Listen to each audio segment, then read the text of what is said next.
Саламатсыздарбы? Сиздер ишмердүүлүгүңүздөрдө акт түзүп көрдүңүздөр беле? Кайсы учурда акт түзөбүз? Актыны бир гана кызматкер түзө алабы? Акт бул бир нече киши тарабынан түзүлүп, кырдаалды, фактыны, окуяны тастыктоочу документ. Акт мекеме, уюм, ишкананын материалдык, чарбалык, менчиктик, финансылык мүмкүнчүлүктөрүн эсептеп, зарыл учурда алардын пайдаланылышын, бар же жоктугун тастыктоочу иш кагазы. Актыны түзүү себептери ар кандай болушу мүмкүн. Ошондуктан актынын түрлөрү да абдан көп болот. Мисалы, мекеме, уюм, ишкананы жоюу актылары, тапшыруу, кабыл алуу актылары, объектилерди кабыл алуу актылары, тажрыйба өткөрүү актылары, кызмат кылуу мөөнөтү бүткөн документтерди жок кылуу жана башка боюнча актылар. Акт уюмдун жетекчисинин буйругу менен түзүлгөн атайын комиссия же текшерүүгө юридикалык укугу бар адамдар тарабынан жазылат. Анын ишине текшерилип жаткан объектинин жөн жайын билген, аны менен тааныш болгон адамдардын катышуусу ылайык деп эсептелет.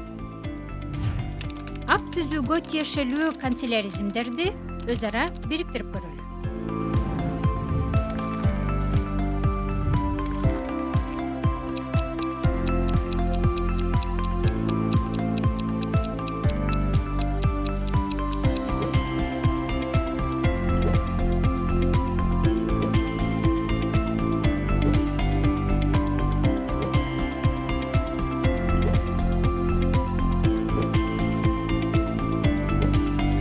Эгер канцеляризмдерди туура бириктире алсаңыздар, анда материалдык мүлктү өткөрүп берүү актысынын тексти менен таанышалы.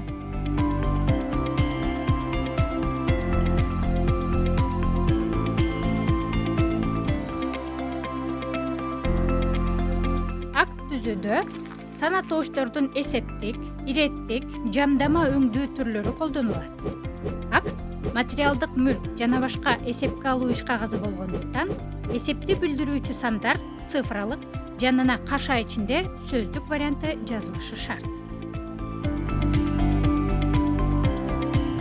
Санатооштун топ, чамалама, бөлчөк деп аталган түрлөрү иш кагаздарын жазууда сейрек колдонулушу мүмкүн.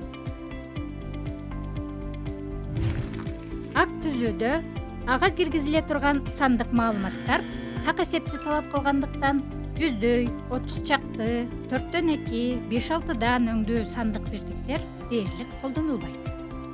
Жогорудагы реквизиттерди колдонуу менен актыны сабаттуу түзө алат деген ишеничтебиз.